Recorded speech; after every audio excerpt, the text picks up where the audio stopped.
अस्सलाम वालेकुम dear students, I am है Varshad. Welcome to my channel.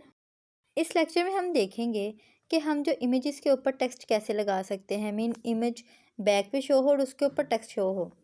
तो ये इसके दो मेथड हैं, हम दोनों को डिस्कस करेंगे। First of all open V S studio code and then click on new file. उसके बाद फाइल का नेम रख दिया मैंने एंड देन मैंने टाइटल वही रहने दिया। अब मैं बॉडी में आती हूँ। बॉडी में मैं इमेज लगाना पहले सीखते हैं। इमेज के ना दो मेथड हैं। एक या तो आप फोल्डर का नेम डायरेक्ट लिख लें। अक्सर औकात ये होता है कि हमारे इमेज इतना शो नहीं हो रही होती, तो बिगनर्स के लिए ये है कि वो जो इमेज शो करना चाहते हैं ना, उस इमेज को ओपन कर लें। यहाँ पे मैंने वेब 12 है जो मेरा फोल्डर, इसके अंदर मैंने इमेज रखी हुई थी। मैं चाहती हूँ कि वो वाली इमेज है ना वो आए। तो इस इमेज के ऊपर मैंने राइट क्लिक किया एंड देन प्रॉपर्टीज़ में गई और प्रॉपर्टीज़ में जाने के बाद जो लोकेशन है इसको मैंने कॉपी कर लिया। अब लोकेशन को एज इट इज़ मैंने SRC के अंदर पेस्ट कर दिया एंड देन मैं दोबारा प्रॉपर्टीज़ में गई और ऊपर जो इमेज का नेम है और उसकी जो फाइल टाइप है वो देख ली मैंने। इमेज का नेम रख दिया एंड देन जो थी इसकी फाइल टाइप .jpg, तो ये रख लिया। अब जब इसे सेव करके रन किया तो हमारे पास जो इमेज है वो शो हो रही है। अब हम देखते हैं टेक्स्ट।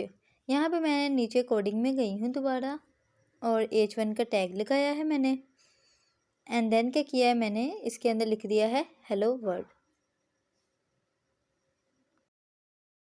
अब जब इसे सेव करके रन किया तो हमारे पास जो हेलो वर्ल्ड है वो इमेज के नीचे शो हो रहा है। ठीक है, एंड देन मैं चाहती हूँ कि जो ये दिस इज़ रूम मैंने लिखा हुआ है टेक्स्ट, ये इमेज के ना ऊपर शो हो। तो इसके लिए मैं इसे प्रॉपर्टीज़ दूँगी ऑब्वियसली एंड देन मैं कोडिंग में गई हूँ और हेड के अंदर मैंने स्टाइल का टैग लगा दिया है।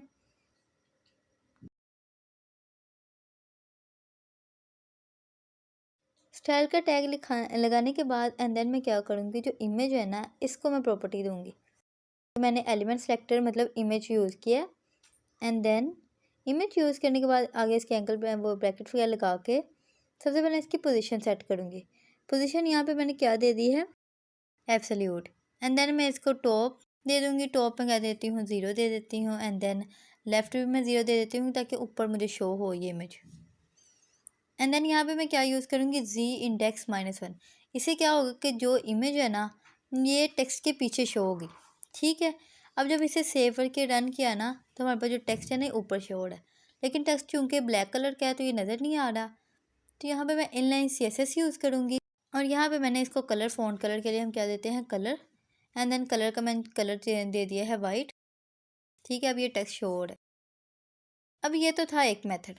अब मैं इस मेथड में ना ये है कि हम टेक्स्ट को मूव नहीं करवा सकते, इमेज को मूव करवा सकते हैं। तो अगर मैं चाहती हूँ कि जो टेक्स्ट है वो मेरा राइट पे शो हो, बॉटम पे हो, तो उसके लिए एक अलहदा से मतलब एक और है तरीक़ेकार।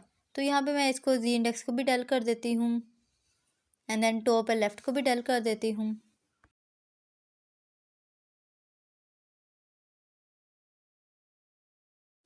एंड देन मैंने यहाँ पे जो पोजीशन एब्सोल्यूट यूज़ की थी ना, एब्सोल्यूट की जगह मैं यहाँ यूज़ कर लेती हूँ रिलेटिव। ठीक है, एंड देन मैंने क्या किया, यहाँ पे जो H1 है ना एलिमेंट सेलेक्टर, इसका यूज़ किया। अब ये सेकंड मेथड है तो हम H1 है जो टेक्स्ट है ना हमारा, उसको हम प्रॉपर्टीज देंगे। यहाँ पे इसे मैंने दे दिया पोजीशन एब्सोल्यूट। ठीक है, अब एब्सोल्यूट पोजीशन देने के बाद हम इसको ना प्रॉपर्टी देंगे, पोजीशन देंगे, मतलब टॉप पे कहाँ पे हो, लेफ्ट में कहाँ पे हो, बॉटम में हो, तो ये सारी चीज़। यहाँ पे सबसे पहले मैंने टॉप दे दिया है 100 पिक्सल। 100 पिक्सल बहुत कम होता है, पिक्सल आपको पता है, तो मैं यहाँ पे दे देती हूँ %। ठीक है, एंड देन मैंने लेफ़्ट में भी % दे दिया हुआ है। अभी देने के बाद जब मैं इसे सेव करके रन करती हूँ तो हमारे पास ये टेक्स्ट इस तरफ आ गया, क्योंकि मैंने काफ़ी ज़्यादा इस तरफ कर दिया हुआ है। ओके, अब मैं चाहती हूँ कि ठीक है, एंड देन अगर मैं चाहती हूँ कि जो हमारा राइट पे आए तो यहाँ पे मैं राइट लिख दूँगी। राइट पे जब मैंने लिख दिया है और यहाँ से फिर आगे मैं कम कर तो इस तरफ आ गया। ओके हो गया, एंड देन मैं चाहती हूँ कि बॉटम में शो हो, टॉप की जगह सिंपली यहाँ पे क्या कर देंगे, बॉटम कर देंगे। तो ये सिंपल सा मेथड था और ये पोजीशन देने का है कि अगर हमने टेक्स्ट को पोजीशन देनी है तो हम टॉप लेफ़्ट चेंज करेंगे, जो इमेज है उसको रिलेटिव देंगे और जो टेक्स्ट है उसको एब्सोल्यूट दे देंगे। अगर हम टेक्स्ट को नहीं देना चाहते, ठीक है। एंड देन मैं क्या करूँगी कि जी इंडेक्स यूज़ कर लूँगी। पोजीशन वहाँ पे क्या होगी, एब्सोल्यूट होगी। तो अगर आपको कोई भी समझ नहीं आए तो आप लाजमी पूछिएगा कमेंट सेक्शन में।